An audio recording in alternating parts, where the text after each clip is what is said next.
suppression of the use of marijuana and of the forces lurking behind it are the most important jobs this department is now engaged in. In 1930, the records on marijuana in the Washington office of the Narcotics Division scarcely filled a small folder like this.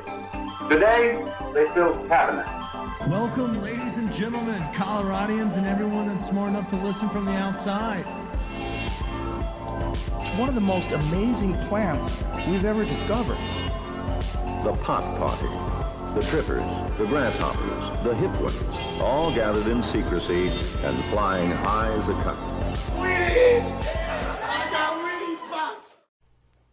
Welcome back, ladies and gentlemen, to another episode of Stolen D'Appetit with your hosts. As always, it's me, Kip, and to my left, I got CB. How are you, CB?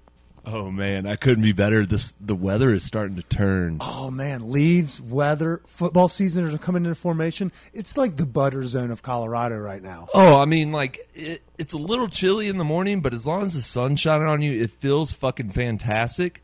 The only battle is now, you leave the house with that jacket, but then you have to ditch it like midway through the day. Okay, so that's a great point. I fucking hate having to do like the tie around the waist. So like it's perfect for like that happy hour or the ride home. With that middle day, it's still hot as a ball sack out there. The tie around the waist, or maybe the old tennis pro, like over the shoulders. Ooh, like a country club. A Chet. Yes, yeah, yes. I like that play. But yeah, we're right into the butter zone. We're finding our groove inside of the neighborhood. The leaves are popping, the sun is shining, just late enough to where we get home. So the good vibes are all about.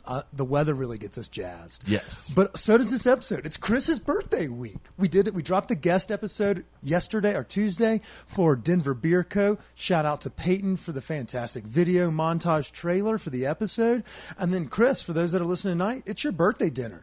You're going to Annette tonight. It is. Super fucking excited. And I think a lot of our friends are excited because some of them have yet to go there. I mean, it's a fantastic restaurant. For those that don't know, it's obviously out there in the Stanley Marketplace, where Chef Caroline Glover, James Beard finalist for the Rocky Mountain region, really harps on using fresh ingredients, seasonal ingredients, a lot of vegetables and herbaceous flavors. It's a really strong restaurant, top tier in Denver, and Chris is going to tee off on it tonight. But before we tee off on the episode, before we tee off on dinner, it's time to tee off on this episode. We got a medley of shit going on this weekend, and so we had to jump on the ones and twos to talk about all the music festivals, all the food events. We've got a litany of shit to talk about. But before we get into that, Chris, let's do a quick ad read. We got two sponsors and two sponsors only, and we fucking love them both. Great sponsors. Yes, we do. One of them is the home to the greatest cannabis dart pen in the history, and that's our friends over at Seed & Smith. As y'all have heard us say for a couple of weeks now, we've been riding high on these dart carts. They are the creme de la creme.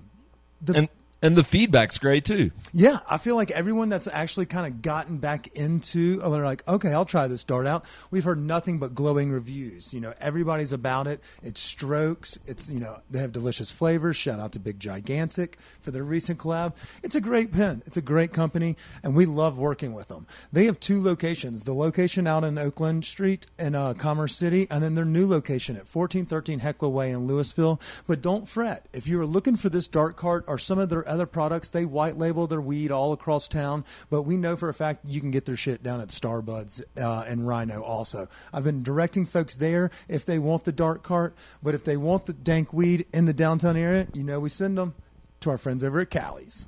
So Mom and Pop, homegrown. Yes, sir. I love the homegrown. That's the greatest way to say it.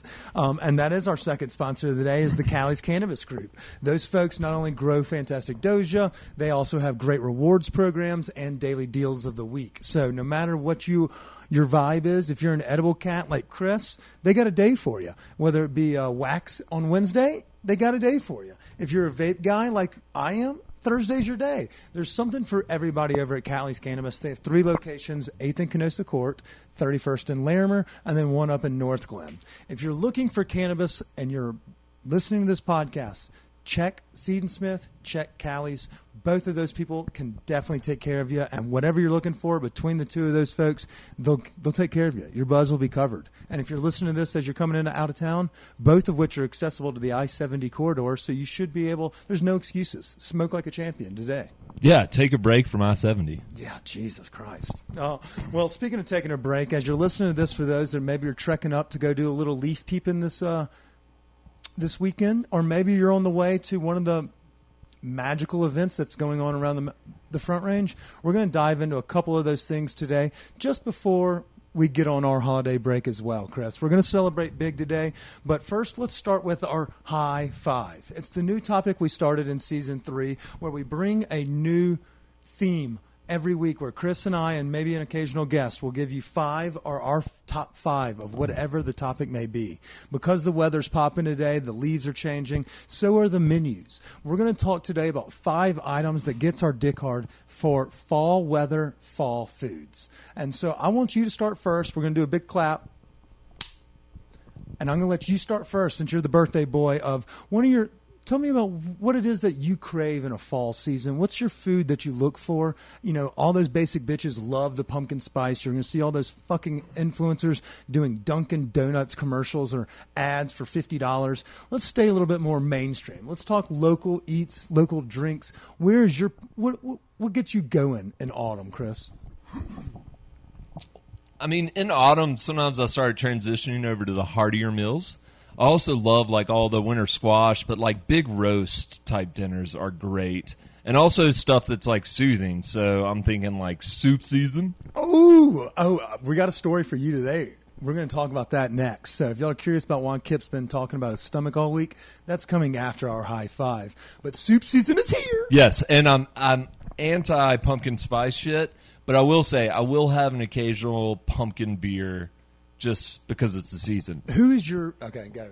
And I would say like in Colorado, I mean Upslope makes a really good pumpkin beer. Do they really? Yeah. It's one of my favorites. But again, like I only have like one. Yeah. You know, I can't do more. Yeah, and I feel like back in the day when we grew up in the South, everybody was like jerking their gherkin to the Sam Adams Oktoberfest and things of that nature.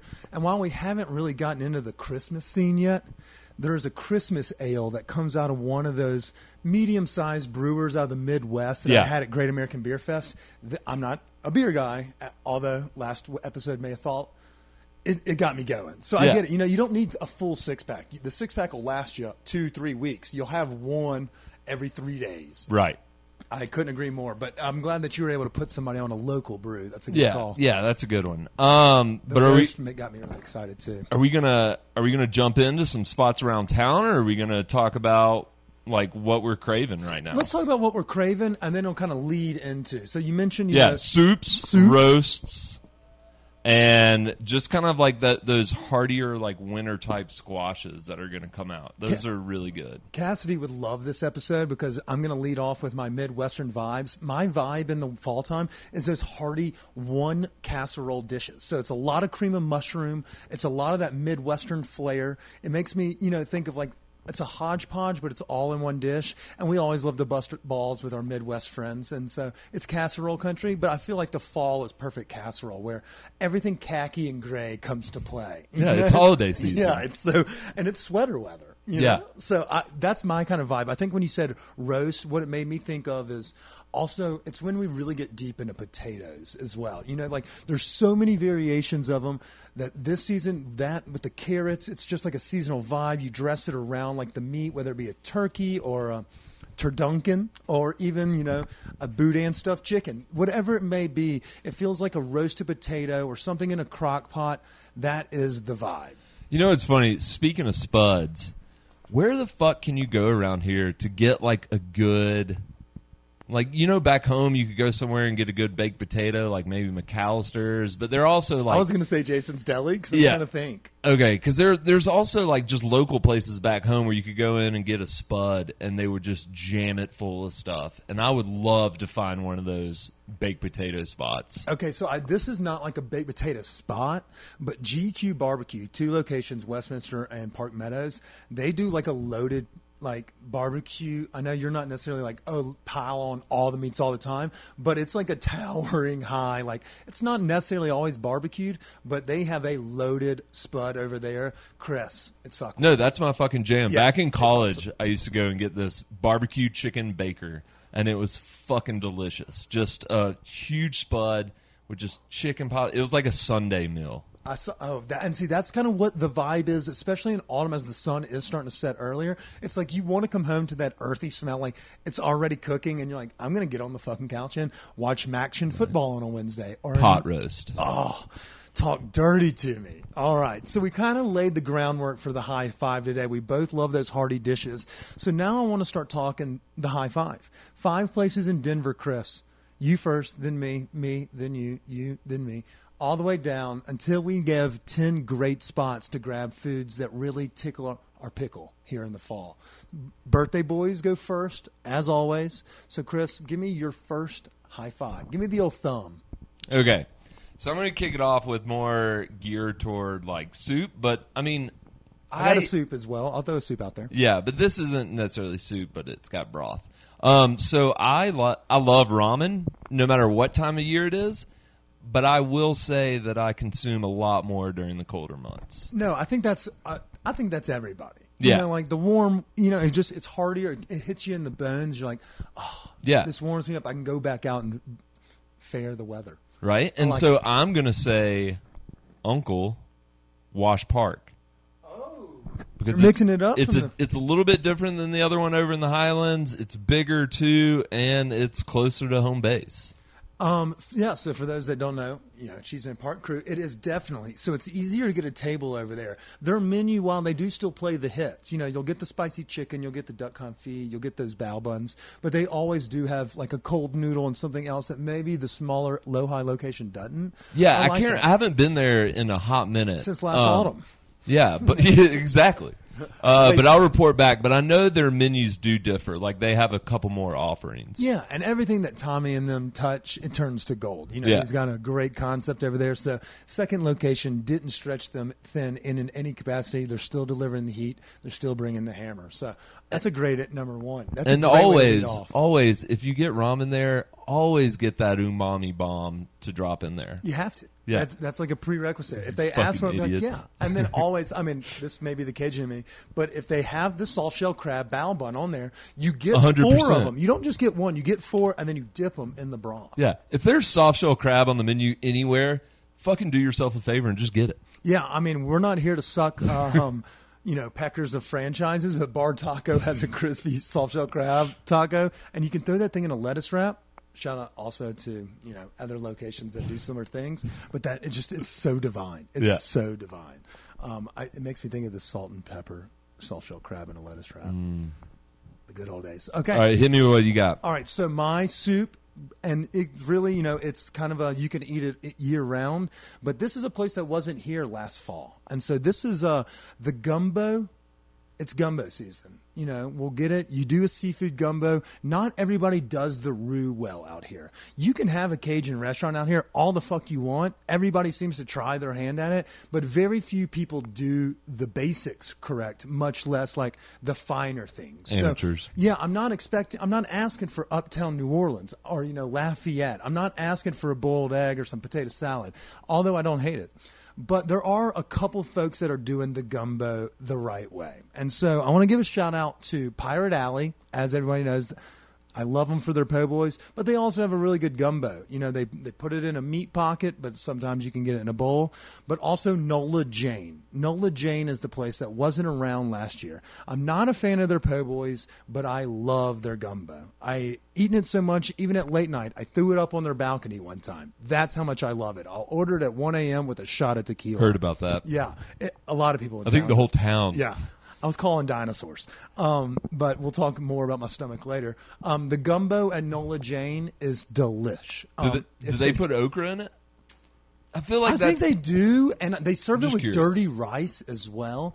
The roux is nice, dark, and rich, so I really dig it. And then they also have an etouffee. Now, I said gumbo, and so this is not my second pick. I'm just throwing that out there. Right. Stay away from the po' boys. focus on the gumbo. It's excellent. Hush Puppies fuck as well. So they kind of got something for you everywhere there, but the gumbo is exceptional. Nice. All nice. right. So I'm going to return serve to you, Chris. You mentioned, or I mentioned those khaki and gray colors. Right. Well, my second pick is khaki and gray. It's Okay. real khaki. It's the Thanksgiving sandwich from Pony Up.